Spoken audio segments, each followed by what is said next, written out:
ನಮಸ್ಕಾರ ಎಲ್ಲರಿಗೂ ರಾಜ್ ಶ್ರೀ ಕುಕಿಂಗ್ ಚಾನಲ್ಗೆ ಸ್ವಾಗತ. ನಾನು ಮಮತಾ ಬಸವರಾಜ್. ಈ ದಿನ ನಾನು ಉಳಿದಿರುವ ಅನ್ನದಿಂದ ಇನ್ಸ್ಟೆಂಟ್ ಇಡ್ಲಿ ರೆಸಿಪಿ ಮತ್ತು ಈರುಳ್ಳಿ ಚಟ್ನಿ ರೆಸಿಪಿನ ಮಾಡ್ತಾ ಇದ್ದೀನಿ. ಅದಕ್ಕಿಂತ ಮೊದಲು ಯಾರೆಲ್ಲ ನಮ್ಮ ಚಾನಲ್ನ ಸಬ್ಸ್ಕ್ರೈಬ್ ಮಾಡ್ಕೊಳ್ಳದೆ ವಿಡಿಯೋನ ನೋಡ್ತಾ ಇದ್ದೀರಾ, ಪ್ಲೀಸ್ ನಮ್ಮ ಚಾನಲ್ನ ಸಬ್ಸ್ಕ್ರೈಬ್ ಮಾಡ್ಕೊಳ್ಳಿ. ನಮ್ಮ ವಿಡಿಯೋ ನಿಮಗೆ ಇಷ್ಟ ಆದರೆ ಒಂದು ಲೈಕ್ ಕೊಡಿ. ಮೊದಲಿಗೆ ನಾನಿಲ್ಲಿ ಒಂದು ಮಿಕ್ಸರ್ ಜಾರ್ಗೆ 1.5 ಕಪ್ಪಷ್ಟು ಅನ್ನನ ಹಾಕ್ಕೊಳ್ತಾ ಇದ್ದೀನಿ. ರಾತ್ರಿ ಜಾಸ್ತಿ ಅನ್ನ ಮಾಡಿ ಉಳ್ಕೊಂಡಿದ್ರೆ ನೀವು ಈ ರೀತಿ ಇಡ್ಲಿ ರೆಸಿಪಿನ ಮಾಡ್ಕೊಳ್ಬೋದು. ಮಾರ್ನಿಂಗ್ ಬ್ರೇಕ್ಫಾಸ್ಟ್ಗೆ ತುಂಬಾ ಪರ್ಫೆಕ್ಟ್ ಆಗಿರುತ್ತೆ. ಇವಾಗ ಇದಕ್ಕೆ ನೀರನ್ನು ಸೇರಿಸಿ ನುಣ್ಣಗೆ ರುಬ್ಕೊಳ್ಬೇಕು. ನೋಡಿ, ಈ ರೀತಿ ನುಣ್ಣಗೆ ರುಬ್ಕೊಂಡ್ರೆ ಸಾಕು.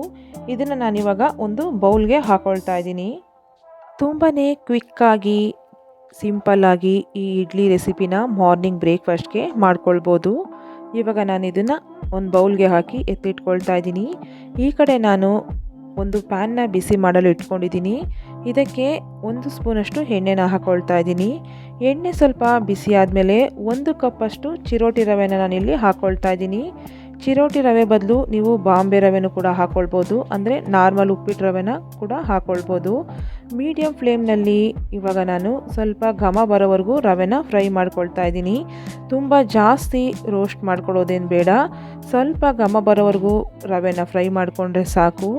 ನಾವು ಇನ್ಸ್ಟೆಂಟ್ ದೋಸೆ ಮಾಡೋದಾದರೆ ರವೆನ ಫ್ರೈ ಮಾಡೋ ಅಗತ್ಯ ಏನಿಲ್ಲ.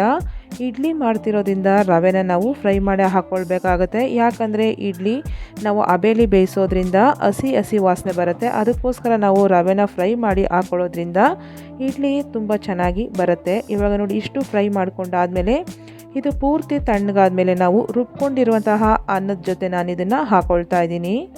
ಫ್ರೈ ಮಾಡ್ಕೊಂಡಿರುವಂತಹ ರವೆ ಪೂರ್ತಿ ತಣ್ಣಗಾದ್ಮೇಲೆ ನೀವು ಇಲ್ಲಿ ಸೇರಿಸ್ಕೊಳ್ಬೇಕಾಗತ್ತೆ. ಇವಾಗ ಇದಕ್ಕೆ ನಾನು 1 ಕಪ್ಪಷ್ಟು ಮೊಸರನ್ನು ಹಾಕ್ಕೊಳ್ತಾ ಇದ್ದೀನಿ. ಮೊಸರು ಹುಳಿಯಾಗಿದ್ದರೆ 3/4 ಕಪ್ಪಷ್ಟು ಹಾಕ್ಕೊಳ್ಳಿ. ಇವಾಗ ರುಚಿಗೆ ತಕ್ಕಷ್ಟು ಉಪ್ಪನ್ನು ಹಾಕ್ಕೊಂಡು ಮಿಕ್ಸ್ ಮಾಡ್ಕೊಳ್ಳೋಣ. ನೀವು ಅನ್ನ ಉಳಿದಿದ್ರೆ ಏನು ಮಾಡೋದಪ್ಪ ಅಂತ ಯೋಚನೆ ಮಾಡ್ತಾಯಿದ್ರೆ ದಿಢೀರಂತ ಈ ರೀತಿ ಇಡ್ಲಿ ರೆಸಿಪಿನ ಮಾಡ್ಕೊಳ್ಳಿ. ಈ ಇಡ್ಲಿ ಅಂತೂ ತುಂಬಾ ಸಾಫ್ಟಾಗಿ ಸ್ಪಾಂಜಿಯಾಗಿ ಚೆನ್ನಾಗಿರುತ್ತೆ. ಮಾರ್ನಿಂಗ್ ಬ್ರೇಕ್ಫಾಸ್ಟ್ಗಂತೂ ತುಂಬಾ ಪರ್ಫೆಕ್ಟ್ ಆಗಿರುತ್ತೆ. ನೀವು ನೈಟ್ ಡಿನ್ನರ್ಗೂ ಬೇಕಾದ್ರೂ ಮಾಡ್ಕೊಳ್ಬೋದು. ಇಡ್ಲಿ ರೆಸಿಪಿನ ತುಂಬಾ ಚೆನ್ನಾಗಿರುತ್ತೆ. ನೋಡಿ, ಈ ರೀತಿ ಚೆನ್ನಾಗಿ ಮಿಕ್ಸ್ ಮಾಡ್ಕೊಳ್ಬೇಕು. ಈ ರೀತಿ ಮಿಕ್ಸ್ ಮಾಡ್ಕೊಂಡಾದಮೇಲೆ ಒಂದು ಅರ್ಧ ಗಂಟೆ ನೆನೆಯೋದಕ್ಕೆ ಬಿಡಬೇಕು. ಅಷ್ಟರಲ್ಲಿ ರವೆ ಎಲ್ಲ ಚೆನ್ನಾಗಿ ಸಾಫ್ಟಾಗಿ ನೆಂದಿರುತ್ತೆ. ನೋಡಿ, ಇವಾಗ ನಾನು ಚೆನ್ನಾಗಿ ಮಿಕ್ಸ್ ಮಾಡ್ಕೊಂಡಾದಮೇಲೆ ಮುಚ್ಚಳ ಮುಚ್ಚಿ ಅರ್ಧ ಗಂಟೆ ನೆನೆಯಲು ಬಿಡ್ತಾ ಇದ್ದೀನಿ. ಅಷ್ಟರಲ್ಲಿ ಒಂದು ಚಟ್ನಿನ ರೆಡಿ ಮಾಡ್ಕೊಳ್ತಾ ಇದ್ದೀನಿ. ನಾನಿಲ್ಲಿ ಒಂದು ಪ್ಯಾನ್ನ ಬಿಸಿ ಮಾಡಲು ಇಟ್ಕೊಂಡಿದ್ದೀನಿ. ಅದಕ್ಕೆ 2 ಟೇಬಲ್ ಸ್ಪೂನಷ್ಟು ಎಣ್ಣೆನ ಹಾಕ್ಕೊಳ್ತಾ ಇದ್ದೀನಿ. ನೋಡಿ, ಎಣ್ಣೆ ಬಿಸಿ ಆದಮೇಲೆ 1 ಟೇಬಲ್ ಸ್ಪೂನಷ್ಟು ಕಡಲೆಬೇಳೆನ ಹಾಕ್ಕೊಳ್ತಾ ಇದ್ದೀನಿ. 1 ಟೇಬಲ್ ಸ್ಪೂನಷ್ಟು ಉದ್ದಿನಬೇಳೆನ ನಾನಿಲ್ಲಿ ಹಾಕ್ಕೊಳ್ತಾ ಇದ್ದೀನಿ. ಮೀಡಿಯಮ್ ಫ್ಲೇಮ್ನಲ್ಲಿ ಸ್ವಲ್ಪ ಲೈಟ್ ಗೋಲ್ಡನ್ ಬ್ರೌನ್ ಆಗೋವರೆಗೂ ಫ್ರೈ ಮಾಡ್ಕೊಳ್ಬೇಕು. ಈ ಚಟ್ನಿಗೆ ನಾವು ಯಾವುದೇ ರೀತಿ ತೆಂಗಿನಕಾಯಿನ ಬಳಸ್ತಾ ಇಲ್ಲ. ತುಂಬಾ ಕಡಿಮೆ ಇಂಗ್ರೀಡಿಯೆಂಟ್ಸ್ನ ಬಳಸಿ ಚಟ್ನಿನ ಮಾಡ್ಕೊಳ್ತಾ ಇರೋದು. ಈ ಚಟ್ನಿ ಅಂತೂ ದೋಸೆ, ಇಡ್ಲಿ, ಚಪಾತಿ, ರೊಟ್ಟಿ ಜೊತೆ ಅಂತೂ ತುಂಬಾ ಸೂಪರಾಗಿರುತ್ತೆ. ನೋಡಿ, ಕಡಲೆಬೇಳೆ ಉದ್ದಿನಬೇಳೆ ಇಷ್ಟು ಫ್ರೈ ಆದಮೇಲೆ 3 ಲಾರ್ಜ್ ಸೈಜ್ ಈರುಳ್ಳಿನ ಕಟ್ ಮಾಡಿ ಹಾಕ್ಕೊಂಡಿದ್ದೀನಿ. ಹಾಗೆ ಒಂದು 3 ಬ್ಯಾಡಗೆ ಮೆಣಸಿಕಾಯಿ, 2 ಗುಂಟೂರು ಮೆಣಸಿಕಾಯಿನ ಹಾಕ್ಕೊಳ್ತಾ ಇದ್ದೀನಿ. ನಿಮಗೆ ಖಾರ ಎಷ್ಟು ಬೇಕೋ ಅಷ್ಟು ನೋಡಿಕೊಂಡು ನೀವು ಮೆಣಸಿಕಾಯಿನ ಹಾಕ್ಕೊಳ್ಬೋದು. ಸ್ವಲ್ಪ ಕರಿಬೇವನ್ನು ಹಾಕ್ಕೊಂಡು ಈರುಳ್ಳಿ ಚೆನ್ನಾಗಿ ಬ್ರೌನ್ ಆಗೋವರೆಗೂ ಫ್ರೈ ಮಾಡ್ಕೊಳ್ಬೇಕು. ನೀವು ತುಂಬಾ ಕ್ವಿಕ್ಕಾಗಿ ಸಿಂಪಲ್ಲಾಗಿ ಮಾರ್ನಿಂಗ್ ಬ್ರೇಕ್ಫಾಸ್ಟ್ಗೆ, ಟಿಫಿನ್ಗೆ ಈ ರೀತಿ ಚಟ್ನಿ ರೆಸಿಪಿನ ಮಾಡ್ಕೊಳ್ಬೋದು. ತುಂಬಾ ಚೆನ್ನಾಗಿರುತ್ತೆ. ಒಂದೇ ರೀತಿ ಚಟ್ನಿನ ತಿಂದು ಬೇಜಾರಾಗಿದ್ದರೆ ಈ ರೀತಿ ಒಮ್ಮೆ ಚಟ್ನಿನ ಮಾಡಿ ನೋಡಿ, ತುಂಬಾ ಚೆನ್ನಾಗಿರುತ್ತೆ. ಒಂದು ಸರಿ ಮಾಡಿಕೊಂಡ್ರೆ ಪದೇ ನೀವೇ ಮಾಡ್ಕೊಳ್ತಾ ಇರ್ತೀರ, ಅಷ್ಟು ರುಚಿಯಾಗಿರುತ್ತೆ ಈ ಚಟ್ನಿ ಅಂತೂ. ನೋಡಿ, ಈರುಳ್ಳಿ ಎಲ್ಲ ಇಷ್ಟು ಫ್ರೈ ಮಾಡಿಕೊಂಡ್ರೆ ಸಾಕು. ಇವಾಗ ನಾನು ಫ್ಲೇಮ್ನ ಆಫ್ ಮಾಡ್ಕೊಳ್ತಾ ಇದ್ದೀನಿ. ಇದಕ್ಕೆ ನಾನಿವಾಗ ಸ್ವಲ್ಪ ಹುಣಸೆಹಣ್ಣನ್ನು ಹಾಕ್ಕೊಳ್ತಾ ಇದ್ದೀನಿ. ರುಚಿಗೆ ಉಪ್ಪು, ಹಾಗೆ ನೀವು ಸ್ವೀಟ್ ಇಷ್ಟಪಡೋರಾದರೆ ಸ್ವಲ್ಪ ಬೆಲ್ಲನ ನೀವಿಲ್ಲಿ ಹಾಕ್ಕೊಳ್ಬೋದು. ಹುಣಸೆಹಣ್ಣು ಹಾಕಿರೋದ್ರಿಂದ ಬೆಲ್ಲನ ಹಾಕಿ ಮಾಡೋದ್ರಿಂದ ಚಟ್ನಿ ಅಂತೂ ತುಂಬಾ ಚೆನ್ನಾಗಿರುತ್ತೆ. ಈ ಈರುಳ್ಳಿ ಚಟ್ನಿ ಅಂತೂ ತುಂಬಾ ಸೂಪರಾಗಿರುತ್ತೆ. ಒಮ್ಮೆ ಮಾಡಿ ನೋಡಿ. ಇವಾಗ ನೋಡಿ, ಇದು ಪೂರ್ತಿ ತಣ್ಣಗಾದ್ಮೇಲೆ ಒಂದು ಮಿಕ್ಸರ್ ಜಾರ್ಗೆ ಹಾಕ್ಕೊಂಡು ನೈಸಾಗಿ ರುಬ್ಕೊಳ್ಬೇಕು.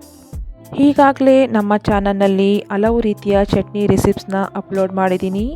ನಿಮ್ಗೆ ಯಾರಿಗಾದರೂ ಇಂಟ್ರೆಸ್ಟ್ ಇದ್ದರೆ ಒಮ್ಮೆ ನಮ್ಮ ಚಾನಲ್ಗೆ ಭೇಟಿ ನೀಡಿ. ಇವಾಗ ನೋಡಿ ನಾನು ಮಿಕ್ಸರ್ ಜಾರ್ಗೆ ಹಾಕ್ಕೊಂಡು ಸ್ವಲ್ಪ ನೀರನ್ನು ಸೇರಿಸಿ ಇಷ್ಟು ನೈಸಾಗಿ ರುಬ್ಕೊಂಡಿದ್ದೀನಿ. ನೋಡಿ ಇಷ್ಟು ನೈಸಾಗಿ ರುಬ್ಕೊಳ್ಬೇಕು. ನೋಡಿ ಚಟ್ನಿ ಎಷ್ಟು ಚೆನ್ನಾಗಿ ಬಂದಿದೆ ಅಂತ. ಇದಕ್ಕೆ ನಾವು ಒಂದು ಒಗ್ಗರಣೆನ ಹಾಕ್ಕೊಂಡ್ರೆ ತುಂಬಾ ಸೂಪರಾಗಿರುವಂತಹ ರುಚಿಕರವಾದ ಈರುಳ್ಳಿ ಚಟ್ನಿ ರೆಡಿಯಾಗತ್ತೆ. ನೋಡಿ ಚಟ್ನಿ ಮಾಡ್ಕೊಂಡಿದ್ದಾಗಿದೆ. ಇವಾಗ ನೋಡಿ ರವೆ ಎಲ್ಲ ಚೆನ್ನಾಗಿ ನೆಂದಿದೆ. ನಾನು ಒಂದು ಅರ್ಧ ಗಂಟೆ ಬ್ಯಾಟರ್ನ ನೆನೆಸಿಟ್ಕೊಂಡಿದ್ದೆ.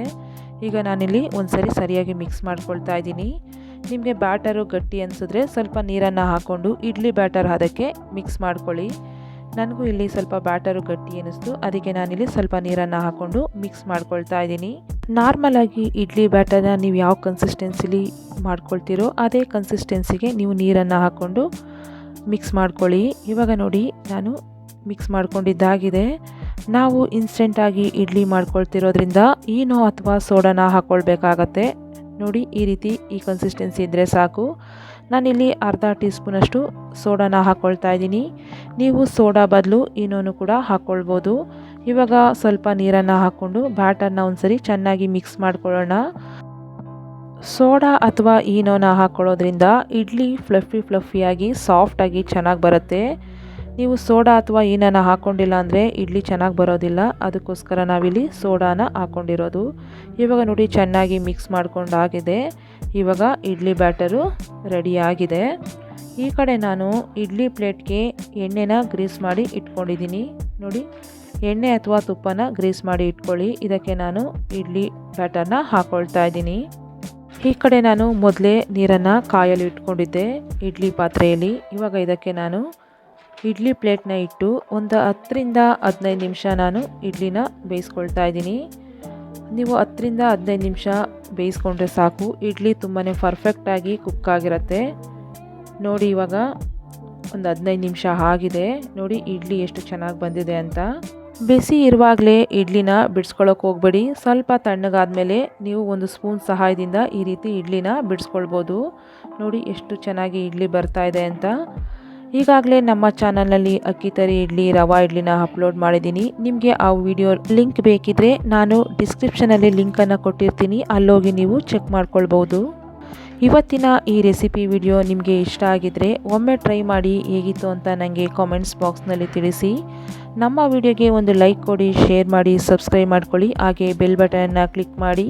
ಮತ್ತೆ ಇನ್ನೊಂದು ರೆಸಿಪಿ ಜೊತೆ ಬರ್ತೀನಿ. Thank you.